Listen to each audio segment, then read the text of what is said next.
Welcome back to the Dividend Diplomats YouTube channel, guys. It's Bird and Lanny, the best dividend investing channel here on the YouTube network.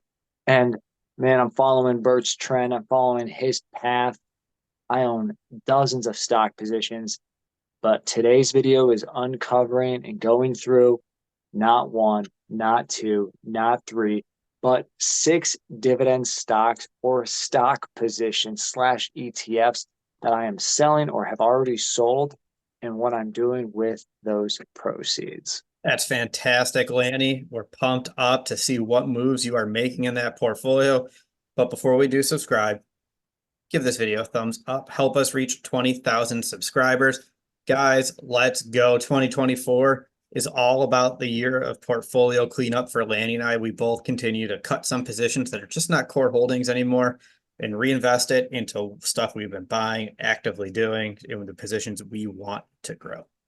It's all about that Joey Gladstone. Cut it out. Joking, guys. Let us know, too, what you've been selling to clean up your stock portfolio, guys. So here we are. I've got 6 ticker symbols. You guys probably remember it on a video a few weeks ago, kind of talking about some of these 6 stocks.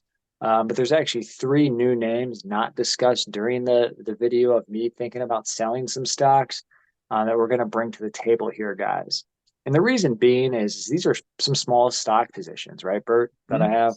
Yeah, they are. And if you're not going to grow them, you have to ask yourself, what are you doing with them? Are they just going to sit there forever, pay you small dividends, or do you want to move them into somewhere else and build up a different position that you're interested in?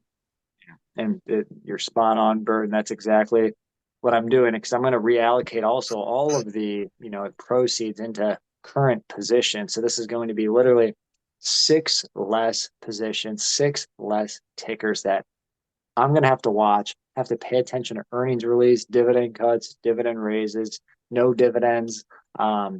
So it's going to save me some time as well as just make me mentally feel a lot better. Plus, it's realigning back to the strategy of the portfolio, which is dividend growth, Bert. That's absolutely right. So when we're going to go through this, I'm excited to talk about some of the history here, see from there, see how much you're selling, what the gains and losses are, whether taxable, Roth, etc. Then how much dividend income are you giving up? And then how much are you getting back? Because I think what's going to be surprising to a lot of people as you're watching this is it's not as if you're afraid to cut dividend income just to get rid of the position either. I think that's what kind of surprised me when we previewed this list. So I'm excited for the viewers to see that as well, to show that you're not just keeping something because it pays you a nice dividend. And that's an important thing that I think I need to work on as well, and probably a lot of you need to as well. Yeah, sometimes you got to look in the future dividend growth rate, because quick teaser, what I'm reallocating into based on the prior year, the weighted average dividend growth rate is going to be over 8%. And right now, I could pretty much say it's 0% with the 6 positions I'm losing. The first one, Bird, I know you laughed at it. I've owned it for 14 years. It was one of the first stocks I bought. Chimera, reinvestment company. Ticker symbol is CIM, Bird. Been holding the bag for this for a while. It goes through the swings of interest rates and the mortgage busts and booms and busts and booms. It's about $215 in value. The loss is going to show $407 long-term loss, but really that's just a lot of the dividends over that time period that pretty much have just gotten flushed. Yeah, I mean, pick you up some nice tax, right? You got a nice little tax pickup there, a little benefit on top for the paper loss, even though it isn't on what you invested in there. That's wild to me. So $215, you're willing to cut one of your first positions. And what is their dividend yield, Lanny? Did you cover the dividend or no? Did we skip over that? 9.42%. It's just about a 10% yield. I've seen this thing yield like 18% at one point. Again, guys, this was back when I was, I had more black hair than white. It's chased yield on this one. They've raised it, they've cut it, they've done a magnitude of things over the last 14 years. So I'm actually losing $20 in dividends, but yeah, 9.42%. It is funny to think about this. If they're paying you $20 in dividends, and you've owned it for 14 years, let's just say you've annually received at least a double-digit dividend from this, is that you are selling out more. The market value is consisting more of your dividends and what you've dripped and reinvested in the company than what you initially put in there. And that's funny to see. You don't see that with too many stocks. You know, it's hog SHIT here, guys. So that's one stock, 215 bucks. But let's get higher. Let's get into the second stock here. Yeah. Yeah. This is one that was gone and that I took care of as well in my portfolio cleanup. So I'm happy that you finally did it, Lanny. Get that out of your spreadsheet, get that out of there because this position's doing nothing for any of Yeah. us. Number two, KINDR, as Bert just indicated. KD is the ticker symbol. $158, no dividends, $66 paper loss. So KINDR, you're not doing anything. You don't align with my strategy. So it's 159 bucks. It's going to go and get ready to be deployed elsewhere. See ya. Who's Later. next in the ring, the Royal Rumble ring that you're about to toss over the top? Number three. Yeah, So this this is a spinoff from BHP Billiton long time ago. One of the first, you know, one of the first spinoffs. They've actually spun off a few companies since I've owned them, which is hilarious. this wasn't an early spinoff. This was they were ahead of the trend. Yeah, It's it's true. yeah, they have spun off a lot of different companies. I'm trying to remember. BHP, Woodside Energy is one that I have still. yeah, they've had an interesting journey. That would be a fun deep dive stock one day for us just to take a look at the history of what the heck BHP has done. Yeah, no kidding. Yeah, so let's talk about this They position. turn a So lot to shareholders, but yeah, South 32, yeah, ticker symbol SOUHY. Who here owns South 32? Let us know in the comments. I'm going to assume none. yeah, Um, yeah. So it was about what, $250, a little bit over 250, 450 at the time we're recording this video. Had a nice yield of 3.98%. So it gave you about $10 annually. And from a gain or loss perspective, am I reading this right, Lanny? It's just basically been flat. You're just reporting a slight gain of $24. yep, slight gain, 24 bucks on South 32. So that's the third stock. Right now we're up to about 628 big dollars from three stocks. If you guys already think about it, it's like, yeah, why would I hold? This is the third stock under $300. Technically, I could say it's pretty much 250 and under. Yeah, Um, it's wild. So but let's do number four. let's get in number four. Yeah, Yeah, let's get who into are you number tossing out four. of the who are you tossing out next? In number four and number five are going to go hand in hand as MDU Resources at number four, $775. MDU is the ticker symbol. They yield 2.46%. They do pay about almost $19 in dividends. Unrealized gain of about $93. Hmm. They've historically grown their dividend. This is one I've owned for a few years, maybe 3 to 5 years. They've spun off Knife River Corp, which was pretty much added $635 in value as well. So just keep that in mind, which is number five. But dividend growth was always meager, like 2 to 4%, and you're only yielding 2 to 4%, plus your stock price appreciation isn't there from like a total return standpoint. So for me, it was just you didn't have the growth, you didn't have the big dividend growth that goes with the yield. So see, Yeah, good. And it's beautiful. You cut out the position with 775, producing $19 of dividend income with that yield of 2.46%. So I dig it. I dig you just cutting, especially if it doesn't have that dividend growth to couple with the lower yield. Get it out of there. Forget about it. So right now that would be up to about $1,400 in proceeds, but we still got two. Number five, as we just hinted at, Bert, was Knife River Corp, the spinoff from MDU Resources. They're actually up a ton, but I do own 635.81, and majority of that is in a gain position. I'm in a $343 gain position. They've been public for less than a year, but they don't pay a dividend. They don't seem like they will pay a dividend anytime soon. So for that, I'm exiting, and essentially I'm using the gain from that offset against the Chimera losses. I love it. I absolutely love it. This one didn't pay a dividend, so you're not cutting any income. Beautiful. I love it. I'm happy you're able to offset the gains on this one. It's cool that this is now officially a tax neutral event there, just from that one alone.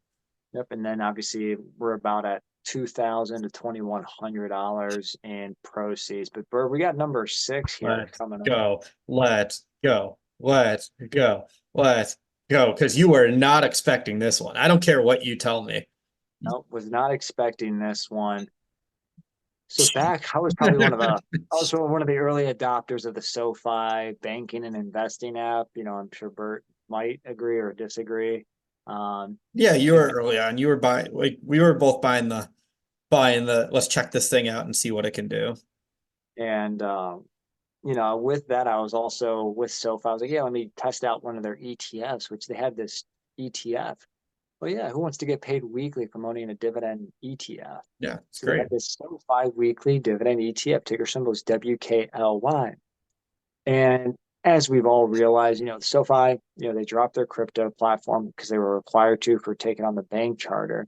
Um, they've been dropping a few other things here and there, and this was another round of dropping of services or products. They're actually dropping 5 of their SoFi branded ETFs through title, and weekly dividend ETF was one of them. Mhm. It only had maybe somewhere between 10 to $12 million in the fund. It paid a weekly dividend. The stock didn't really do anything either. So that is $690.23 that I'm going to sell the whole position because by the 20th I had to exit anyways. Yeah, I mean, it's a great concept, right? See what could happen, see how many people signed up. It just, the value wasn't there for SoFi, so you just close the fund. So here you go. And that's part of it. The yield from that was 2.9%. So you're giving up $20 of income. But to your point, this isn't like you were giving this up. You were going to lose this anyway. They were forcing you out of this position. So it was effectively a I zero forced my dollar. hand. Yeah, you essentially already received the dividend cut. So this was gone. Yeah, and I was, pretty much happy with it anyways, because, again, I wasn't going to add anything more to it. They weren't really growing dividends I mean, they were a little bit, but they, unlike, VYM where the stock price does move up, this one just wasn't. Yeah. So let's summarize this here, Lanny. Your 6 ones, Chimera CIM, Kendrill ticker symbol KD, South 32 ticker symbol SOUHY. That's such a mouthful. MDU Resources, ticker symbol MDU, Knife River Corp, ticker symbol KNF, and the SoFi Weekly Dividend ETF, ticker symbol WKLY. Give us the quick rundown, market value, how much are you selling, and what's the income, and then what's the loss? Yeah. So as of the pricing on the night of February 11th, the pricing is about $2,730, losing about $70 and having around a $32 of long-term capital loss. Now the plan is, and we'll put it up here on the chart, I'm going to redeploy that. Chimera, I'm going to go one by one real quick. Chimera to move. We're going from an absolute high flying yield into a Vanguard's dividend appreciation ETF, VIG 1.83%. I'm moving KINDR, $0 of dividends, moving those proceeds into VOO, the S&P 500 ETF. South 32 later, moving that into Main Street Capital, ticker Ooh. symbol Main. Yep, I'm using 200. It was just a nice 250 flat, almost right into Main. Figured, hey, I can grab about what, I don't know, Mhm. grab a handful of shares there, adding 6.47% yield. MDU Resources is going into VIG as well. Vanguard's dividend appreciation ETF. Knife River Corp, since it's a zero dividend, going right into VOO, Vanguard's S&P 500 ETF. And it only made sense to move SoFi's weekly dividend ETF, WKLY, into Vanguard's high dividend yield ETF, VYM. Love it. So that's you do a lot at us. So let's aggregate it here. VIG, you're adding just under 1,000 at $990 with the proceeds. VOO, you're adding almost $800 with $794. VYM, $690.23, and then main capital 254. Man, do I love this move, Lanny. And what's your forecasted income from this move? Well, I'm going to lose almost 70. I'm going to add about 67. And then I'm going to probably get a kickback in taxes saved of about $7. So taking the All 32 right. times 22%. So net, I'll be positive in 2024, about $4. Doesn't sound like a lot, but that's a 6% bump up. But as we teased, Bert, the weighted average dividend growth rate from what I'm moving the money into is 8.1%. And right now, the yield on all of that would be 2.45%. So you're talking about a 10.55% dividend compound factor that I think I'll enjoy. Yeah, and the other piece is, so if your income before was 69.55, you move it to 66.82 with an 8% growth rate. next year, if it holds true, since one wasn't growing, you know what that dividend total is going to be. This new income next year will be $72.23. That's without the drip. That's just from pure dividend growth alone. So you're already going to be ahead come next year. That's what's beautiful about this transaction. I should probably monitor that, guys. So remind all, community, remind us about this video come February of 2025. Yeah, we can do a check-in on our two big sale moves too, because I just did one, Lanny, you just did one. So this will be fun. I'm proud of you. I'm pumped up. This is great. 6 less stocks to follow, putting the money into better ETFs that you feel better about than just having to monitor these 6 dogs, if you want to call them, except for Knife River. 5 dogs and a knife, we'll call it, or what you're dumping. Guys, let us know what you think about dumping the 6 stocks, moving it into these, essentially 3 ETFs and 1 stock that I currently own. What would you do in my situation? What are you doing to help do a little spring cleaning of your own stock portfolios? Let us know in the comments. If you haven't already, subscribe to the channel, give this video a thumbs up, and remember, if you're not with us, you're against us, Jack. Whoa, that was Bertha Hart and Lanny from the Dividend Diplomats, over and out.